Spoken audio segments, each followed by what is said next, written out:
Team that's not leaking oil, the Philadelphia Eagles. Colin, they are back and healthy off the bye week. They are. You gotta love this. A.J. Brown, back. Devontae Smith, back. Lane Johnson, back. Oh, they're gonna put a hurting on the Cleveland Browns this week. And if they don't? Let's not go there. Be positive. Come on, man. It's Friday. We got some stats here. A.J. Brown with the Philadelphia Eagles offense, they are lights out. They've been so good with him. He stretches the field. You can't man him up because he's one of the best receivers in the league. 34 points per game with him. They're down at 17 points per game. The yards and everything. It is very skewed. Having A.J. Brown is big. Now, Colin, I know we talked about Sirianni's hot seat. Can I just say something about the Browns real quick? Sure. I had to look this up.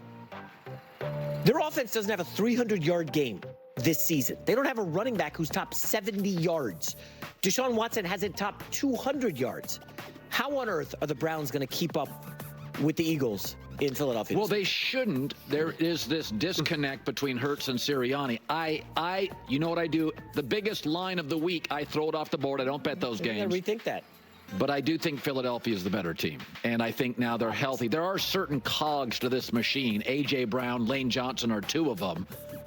They can live without Devontae Smith. Lane Johnson's gone. A.J. Brown gone. That's not the same offense. Those guys are Hall of Fame level players. Denzel Ward hasn't practiced yet this week. Their safety for Cleveland. Their safety, Grant Delpit's in a concussion protocol. If those guys aren't on the back end, this is a monster day for Brown. Listen, you never want to say players are quitting, but we saw the Chargers players quit on Brandon Staley last year. We've talked about it. No, yeah.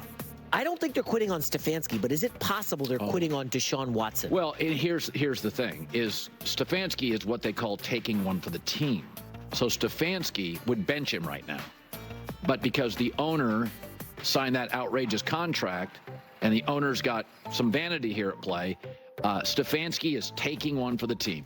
Deshaun Watson is shot. It's over. He's not great pre-snap. He's not accurate. He's not as athletic. He's shot. It just, you can watch the game. You can watch that Dallas game. That was Tom Brady's first game. Remember that first week? There's nothing there. And that's with Stefanski. Is he a one or a two-time coach of the year? Like, he's a really good coach. Yeah. He was Kevin O'Connell before Kevin O'Connell got the Vikings job. So, like, it's done. It's over. It would be one thing if Deshaun Watson had been injured this year or had a defensive coach and had no weapons. That's not the case. Yeah. You talked about it earlier. The Phillies have now been eliminated from the postseason. So all of Philadelphia sports fans are turning their attention to the Eagles. I thought you were a little hyperbolic with the Nick Sirianni could be in trouble if they lose this. But now that, Philly's eliminated, we all know the Sixers are pretenders. The Joel Embiid. Well, it's also the beginning of the season. Yeah. It's everybody's focused on the Eagles this weekend. Philadelphia sports fans were in a bad mood because they just lost to their rival, the Mets. So the heat is on Nick Sirianni. I told you this yesterday, and you laughed at me. If they lose this game, Sirianni's in big trouble. Yes. I do like to save stuff for headlines. You like Philly. This game makes an appearance. I like to just trickle out some nuggets. You're not going to hear anyone else. This seems obvious, but I haven't heard people talk about it. This is a third straight road game for the Browns.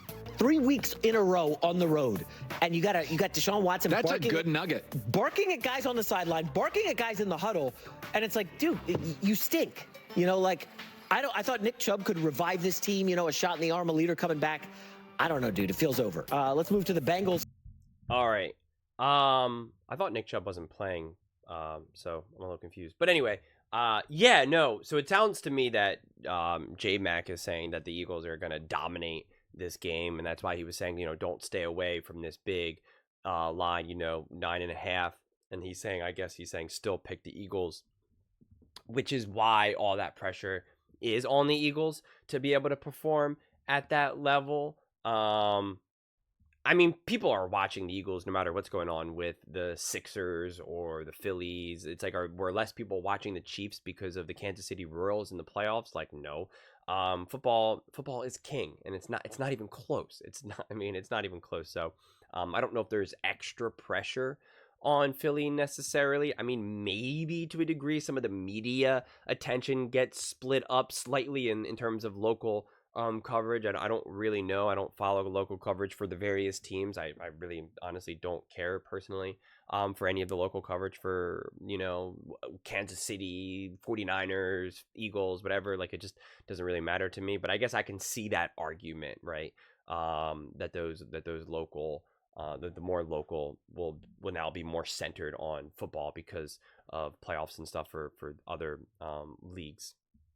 But yeah, having obviously AJ Brown, Devontae, Lane Johnson, like it's just kind of funny to miss those three guys and think that the Eagles would be able to stay afloat. Like it's just like, like obviously not, right? Like there's just no way that that's going to happen. The only way that could happen is if the Eagles had like an elite defense, right? If they had a beast of a defense, then you could make the argument, okay, they can just kind of fight and win a 2017 game or something, which is what the Eagles did and almost did against the Falcons, as well as versus what they actually did do against the Saints. So it's just one of those things where it just goes to show you that when you have a great defense, it makes you significantly more resilient on offense with in terms of injuries, right?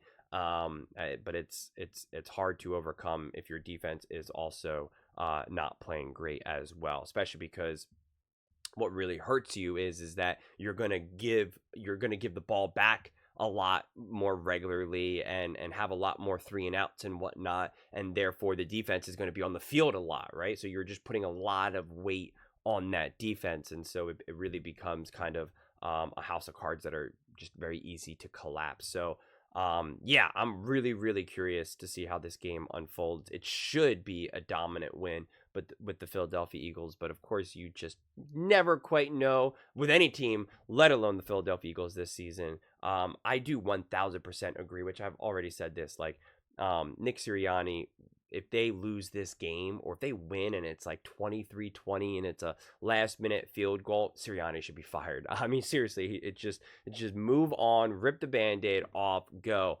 And someone said this because they were like, oh, I read this in the comments because they said, I don't know if Sirianni would be fired, because you could look at the owner for the Jets, how he's getting clowned for firing,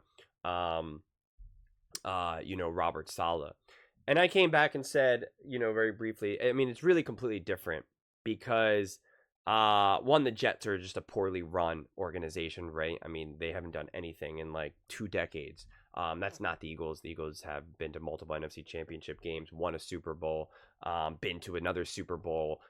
Jeffrey Lurie, Howie Roseman, the GM, are seen as just top level. So if they fire, it won't be seen as them being clowned. Not to mention, Sirianni is seen as a fundamental problem for this team, whereas Robert Saleh may not be an Andy Reid head coach. He got that defense legit, and the defense is not the problem. And so they were making fun of him because they were like, what did you want Robert Saleh to do against the Minnesota Vikings? Like, Aaron Rodgers is the one that threw not 1, not 2, but 3 interceptions. And it's like, that defense actually played pretty good against the high-powered Minnesota Vikings offense. And it was like, what do you want Robert Saleh to do? That's not Robert Saleh's fault. So that firing felt like they were like, we got to do something, so we're just going to fire Robert Saleh. And it was like, well, it's not Robert Saleh's fault. He didn't want Nathaniel Hackett as the offensive coordinator. He didn't want that.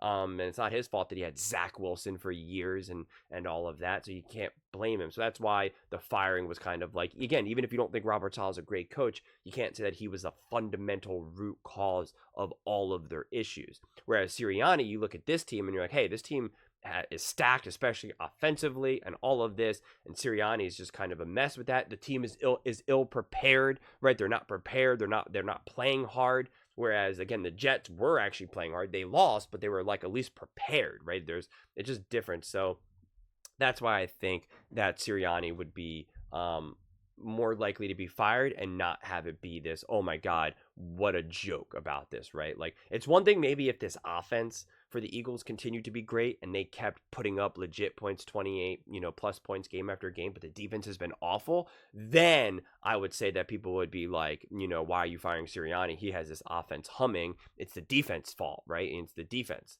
That is where I could see them kind of defending Sirianni. But at this point, I'm not so sure Sirianni has many people to defend him. So I don't think if they lost this game, he would be the first to go. Yeah, this game shouldn't even be that fun and exciting to watch because it should be a pretty straightforward, simple win.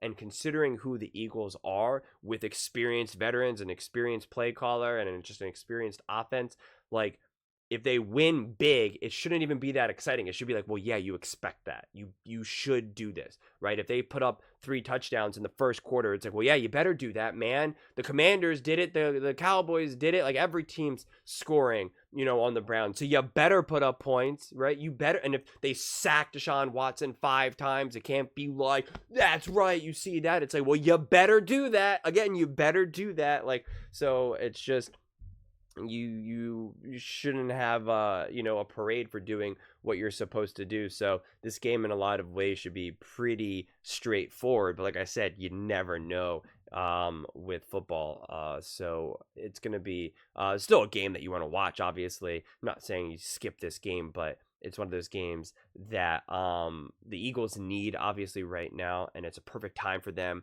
to have AJ, Devontae, and Lane come back. A game that they should win, coming off a bye. They're healthy, they're prepared, they're at home. Like, everything is set up for them to have a big win, which is why if they don't, it would be just an absolute disaster. And honestly, I'm sure it would be a media field day. Like, they would be talking all about it on Monday and Tuesday. And all of that. It would probably be more of the talk of the town if they lost. Definitely if they lose versus if they win. If they win, like, it would probably barely be talked about. But if they lose, it would be huge. It'll be all about, like, should Sirianni be fired? This, that. Is Jalen Hurts a good quarterback? Should the Eagles, play Kenny Pickett or whatever, right? Like, it would just be, a disaster. So, yeah, I'm excited to see what happens. But those are just my thoughts. I'd absolutely love to hear yours. What do you guys all think about the Philadelphia Eagles having AJ, Devontae, and Lane all returning? Big, massive spread, 9.5 points. Do you think the Eagles are going to win this game big, convincingly, being dominant? Or do you think, nope, the Eagles are in trouble? Let me know in the comments below. I read every single comment. So whether you agree with me or disagree with me, either way, let's get in some discussions. Let's get in some fights. But ultimately, let's just have some fun. And please do consider subscribing. We are building an amazing community here, and I'd absolutely love to see you part of it. I want to build something that we all genuinely feel connected to. Something that we're really excited to be part of. I think we're on our way to doing it. Please don't forget to give this video a thumbs up, as it really does help with the visibility and the algorithm. Thank you so much. See you next time.